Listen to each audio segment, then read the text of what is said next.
कहा जाता है माँ की गोद सबसे सुरक्षित जगह होता है, लेकिन हजारीबाग के इस घटना ने इस विश्वास को चकनाचूर कर दिया है।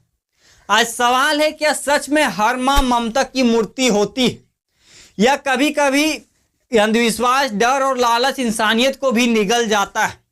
हजारीबाग के विष्णुगढ़ थाना क्षेत्र का कसुम्बा गांव एक शांत गांव, जहां लोग रामनवमी और मंगला जुलूस की तैयारी में थे।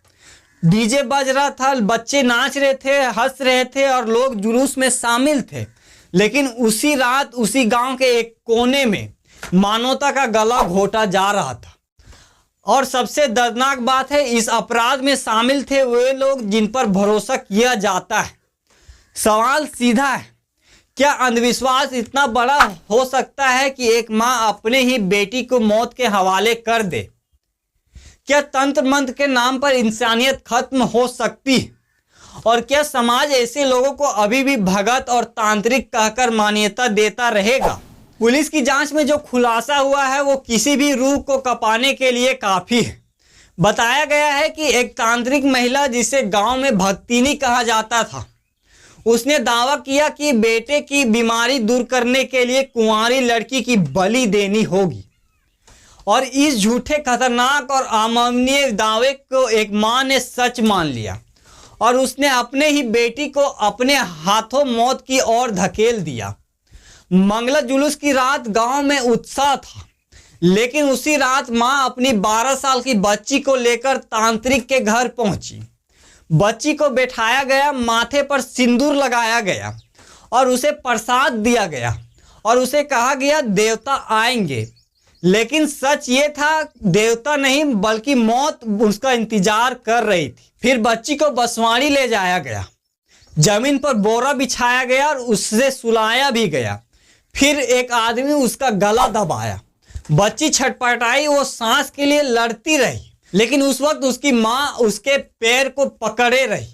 सोचिए, एक बच्ची जो अपनी माँ को देख रही होगी, उसे उम्मीद होगी कि माँ बचाएगी, लेकिन माँ ही उसकी आखिरी उम्मीद छीन रही थी। जब बच्ची की सांसें थम गई तो भी दरिंदगी खत्म नहीं हुई थी। पत्थर से सिर को कुचला गया, खून निकाला गया और उस खून से तंत्र मंत्र किया गया। ये सिर्फ हत्या नहीं थी, ये बर्बरता की पराकाष्ठा थी या इंसानियत के खिलाफ युद्ध था। रामनवमी का पर्व भक्ति का समय था, आस्था का उत्सव, लेकिन उसी दिन एक मासूम की बलि दी गई। एक तरफ भगवान का नाम तो दूसरी तरफ हत्या, एक तरफ पूजा तो दूसरी तरफ पाप। ये विरोधाभास की इस घटना को और भी भयावह बना देता है। इस घटना का एक और चौंकाने वाला पहलू है भीम राव नाम का व्यक्ति, जो मीडिया में आकर कह रहा था अपराधियों को फांसी दो, जो नेताओं के साथ खड़ा होकर न्याय की मांग कर रहा था, जो कैमरे पर गुस्सा दिखा रहा था, वो आज वही असली हत्यारा निकला है। वो कहावत है, चोर मचाए शोर, जो सबसे ज्यादा चिल्ला रहा था वही अपराधी निकला है। सोचिए, एक बच्ची मरी है, एक भरोसा टूटा हुआ है, एक समाज शर्मिंदा हुआ है। एक बच्ची मरी है, एक माँ हार गई है, एक इंसानियत रो रही है। एक बच्ची मरी है, एक अंधविश्वास जीता है, एक सभ्यता हार गई है। ये घटना सिर्फ एक अपराध नहीं है, ये चेतावनी है। ये बताती है कि अंधविश्वास कितना खतरनाक है। ये बताती है कि शिक्षा की कमी कितनी भयावह हो सकती है। ये बताती है कि समाज कब जागेगा। राज्य में आक्रोश से लोग सड़क पर हैं, मशाल जुलूस निकल रहे हैं, राजनीतिक बयान आ रहे हैं, हाईकोर्ट ने भी संज्ञान लिया है, नोटिस जारी भी हुआ है। लेकिन सवाल अभी भी बाकी है, क्या सिर्फ गिरफ्तारी से न्याय होगा? क्या सिर्फ बयानबाजी से बदलाव होगा, या हमें अंधविश्वास के खिलाफ लड़ाई लड़नी होगी? क्योंकि ये सिर्फ हजारीबाग की कहानी नहीं है, ये उस सोच की कहानी है जहां विज्ञान हार जाता है, जहां अंधविश्वास जीत जाता है, जहां मासूमियत कुर्बान हो जाती है। इतिहास गवाह है, जब समाज में अंधविश्वास डूबता है तो सबसे पहले बच्चे मरते हैं। जब इंसानियत कमजोर होती है तो अपराध मजबूत होते हैं। आज सवाल हर दर्शक से है, क्या हम चुप रहेंगे, क्या हम भूल जाएंगे, या फिर अगली खबर का इंतजार करेंगे, या आवाज उठाएंगे अंधविश्वास के खिलाफ, दरिंदगी के खिलाफ और उस सोच के खिलाफ जो इंसानियत को मार देती है। क्योंकि एक बच्ची की खामोशी पूरे समाज से जवाब मांग रही है और आज अगर हमने जवाब नहीं दिया तो इतिहास हमें माफ नहीं करेगा। पुलिस प्रशासन ने किस तरीके से इस मैटर को सॉल्व किया है, किस तरीके को हत्यारा को पकड़ा है, वो देखिए, क्योंकि ये मामला बहुत ही ज़्यादा पेचीदा था। जो हत्यारा था वो खुद इस मामले को दूसरे दिशा में डाइवर्ट कर रहा था। वो खुद हर एक मीडिया अटेम्प्ट में खुद आकर बोल रहा था ये ऐसा है, वो ऐसा है, या फिर ये सज़ा होना चाहिए। वो खुद ही सज़ा कबूला है। वो सज़ा भी आपको हम सुनाएंगे उसने क्या कहा है। और साथ ही में देखिए पुलिस ने किस तरीके से इस केस को सॉल्व किया है। आप छोटे छोटे क्लिप्स में देखिए, उसके बाद आप कमेंट करके बताइएगा क्या इन लोगों को वही सज़ा मिलना चाहिए जो उन लोगों ने खुद कबूला है। ये बोलना यही है कि अपराधियों पर जो है सो मतलब सख्त कार्रवाई हो, और अपराधी जो है सो मतलब बैक ऑफ अभी मतलब कि घूम रहे हैं। और अभी जो मौजूदा जो सरकार है, हेमंत सोरेन की जो सरकार है, उनसे भी मैं कहना चाहूँगा कि सर यहाँ झारखंड की जो बहू बेटियां हैं उस पर विशेष थोड़ा सा ध्यान दीजिए, और जो भी ऐसे मतलब कि घटना का इल्जाम दिए हैं उसको फांसी के फंदे तक चढ़ाइए। मैं हेमंत सोरेन जी से यही कहना चाहूँगा कि यहाँ की बहू बेटी सुरक्षित नहीं है। ऐसा नहीं लग रहा अपराधी बैक ऑफ होकर काम कर रहे हैं? जी जी जी जी जी, ये तो बिल्कुल अपराधी जो है सो बैक ऑफ होकर के घूम रहा है। कितना घिनौना घटना ये हुआ है। बहुत बहुत, इसको जितना भी मतलब कि कहा जाए उतना कम है। अगर अपराधी को अगर एक एक पीस करके भी अगर काटा जाए तो वो भी समझ लीजिए कि सजा कम है। जैसे हमारे बच्चे के मार दिले उसी तरह ओकरा भी मार देना, फांसी के सजा देना, मिल जाए ओकर पकड़ के। जैसे मेरे बेटे के जीभ काट दलका है, आग फोड़ दलका है, मुंह में पत्थर साय दलका, पेशाब के रास्ता में लकड़ी साय, उस तरह भी ओकरा भी होना चाहिए। ओकरा इसी तरह सजा मिले चाहिए, पूरा कड़ा से कड़ा सजा एकदम। रहे थे, आप सबको अवगत है कि 24 तारीख की रात को कुसुम्बा थाना में एक घटना कारित की गई, जिसकी सूचना 25 को थाना को मिली। 24 को मंगला जुलूस के दौरान जो मृतिका है, एक नाबालिग बच्ची है, वो मंगला जुलूस के बाद मिसिंग पाई गई। गांव के कुछ लोगों को ये बताया गया कि घर के सदस्यों के द्वारा कि ये मंगला जुलूस के बाद से कहीं गई है, मिल नहीं रही है, और उसको ढूंढने का प्रयास किया गया। कुछ हद तक गांव के कुछ लोग इसमें इन्वॉल्व हुए उसको ढूंढने में। अगले दिन तक बॉडी या वो बच्ची नहीं मिली।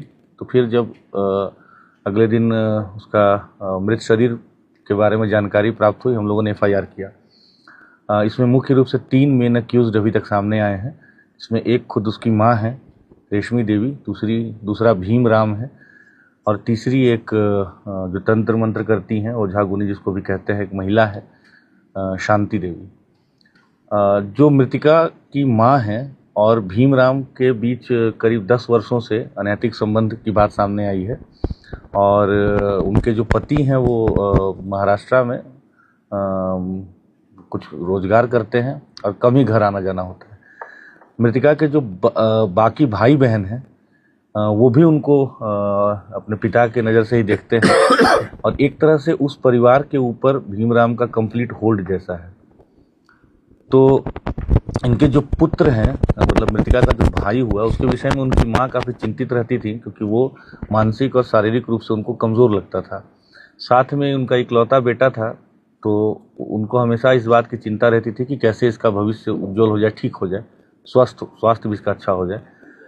ओझा गुनी का जो उनकी विश्वास है, वो पिछले कई सालों से वो जो हम लोग बताए कि शांति देवी हैं, जो ओझा गुनी करती हैं, और जो एक भक्तिनी जिसको कहा जाता है ग्रामीण परिवेश में, उनके पास जाती थी।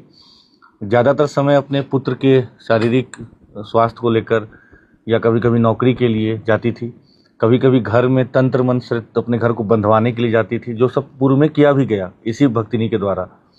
कभी अगर ज़मीन का भी विवाद हो, किसी भी तरह के व्यक्तिगत जो उनकी समस्याएं होती थी, उसके लिए वो जाने लगी थी। तो इन चीज़ों में एक तरह से ये जो भक्तिनी है वो उनसे उसके बदले में पैसे और बाकी चीज़ें लेती थी। उनके घर में जैसा मैंने बताया कि हर चीज़ के लिए वो डिपेंड करती थी भीमराम के ऊपर। तो घटना के दिन भी जब ये अपनी मृतिका के साथ, छोटी बच्ची के साथ और भीमराम के साथ उनके घर गई, वो भक्तिनी के घर गई, तो उनके घर में एक छोटा सा, जिसको वो मंदिर कह रहे हैं, उसको धरती माता मंदिर या मनसा देवी मंदिर भी कहा जा रहा है, तो उस मंदिर में इनको बुलाया गया। हालांकि माँ बेटी दोनों दरवाजे से गई, लेकिन जो भीमराव था उसके विषय में बता रहे हैं कि वो पीछे का जो छोटा सा बाउंड्री होता है उसको कूद करके छुप करके आया। और उस समय पहले वो भक्तिनी के द्वारा बताया गया कि इसके ऊपर देवास आया हुआ है, मतलब माता आई हुई जिसको हम लोग ग्रामीण बोलचाल में कहते हैं, और उसको टिकाव करके कुछ अपना मंत्र का वो ढोंग करके और छोड़ दी।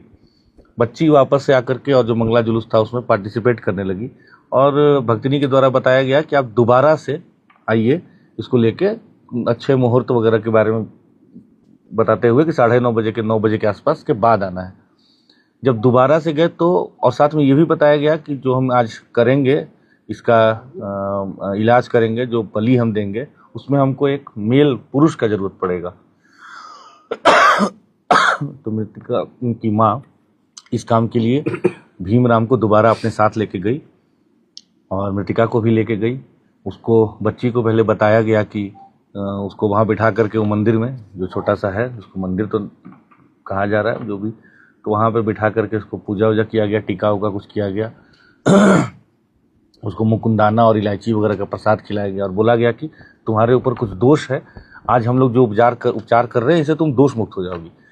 फिर इनकी मान्यता थी कि जो वहाँ बसवाड़ी है, जो हमारा जहाँ से हमें शव बरामद हुआ बाद में, कि उसी बसवाड़ी में वहाँ के भूतों को बांध के रखते हैं।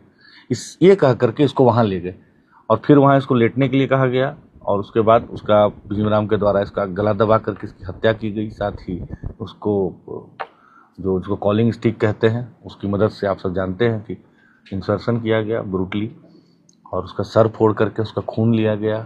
तो ये सारी जो कृत्य हुआ है, इसमें हम लोगों के पास काफ़ी पुख्ता एविडेंस और जो सूचना भी प्राप्त हो रही थी और एविडेंस भी हम लोगों को मिला। सबको हम लोगों ने अरेस्ट भी किया और हम लोग इस केस को बहुत गंभीरता से ले रहे हैं। हम लोग पूरी तरह से प्रयास करेंगे कि इसको हम लोग स्पीडी ट्रायल में ले करके जल्द से जल्द मृतिका को हम लोग न्याय दिलाएं और कठोर से कठोर हम लोग उसको दंड दिलवाने का पूरा प्रयास करेंगे। इस कांड के उद्भेदन के लिए 26 तारीख को ही रेस्पेक्टेड डीजीपी मैम के द्वारा और मेरे द्वारा एसआईटी का गठन किया गया था। उस एसआईटी में शुभम थे जो प्रोफेशनल आईपीएस हैं, साथ में एसडीपीओ विष्णुगढ़ थे, इंस्पेक्टर विष्णुगढ़ थे, 2 प्रोफेशनल डीएसपीज थे, कई और अन्य पदाधिकारी भी थे। साथ में कई और अन्य पदाधिकारियों ने इसमें काफ़ी सक्रिय भूमिका निभाई। इसमें सदर एसडीपीओ अमित आनंद है, साथ में वरीय पदाधिकारियों का भी लगातार हम लोग को निर्देश मिला। तो इन सब के कारण हम लोगों ने इस कांड का उद्भेदन किया है। सभी लोगों की गिरफ्तारी कर ली गई है। जो विधि सम्मत सारे प्रोसेस हैं फॉलो किए गए हैं, आगे भी किए जाएंगे, और इस विभत्स घटना का हम लोगों ने उद्भेदन किया। आप लोग जानते हैं कि घटना कारित होने के बाद ये भीमराव ही है जिसने कि इस घटना को कई तरह के कलर देने की कोशिश की। बार बार वो पुलिस को गुमराह करने के लिए, इन्वेस्टिगेटिव एजेंसी को गुमराह करने का प्रयास करता रहा, but finally on the basis of very good evidence हम लोगों ने तीनों को आज अरेस्ट किया है। और स्टेटमेंट उनका नहीं देखा है, लेकिन अगर आया होगा हो सकता है। एसपी साहब, तब इसमें कॉम्पेंसेशन नहीं मिलना चाहिए परिवार को? इन विषयों पर मुझे लगता है कि उपायुक्त महोदय आप लोगों को डिटेल से ब्रीफ करेंगे। आपका राय क्या है कमेंट में जरूर बताइएगा।